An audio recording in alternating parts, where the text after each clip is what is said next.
As the holy month of Ramadan ends, the question arises, when is Eid? In Shia jurisprudence, determining the first day of Shawwal is based on moon sighting. But what are the rules?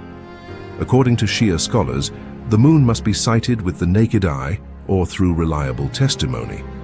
Telescopic sighting alone isn't enough, and astronomical calculations, while useful, do not serve as definitive proof. If the moon is sighted in one region, does it apply to others? Shia jurisprudence states that if two regions share the same horizon, the sighting is valid for both. Islamic jurists emphasize that testimony from trustworthy individuals or a ruling from a Marja can confirm Eid's beginning.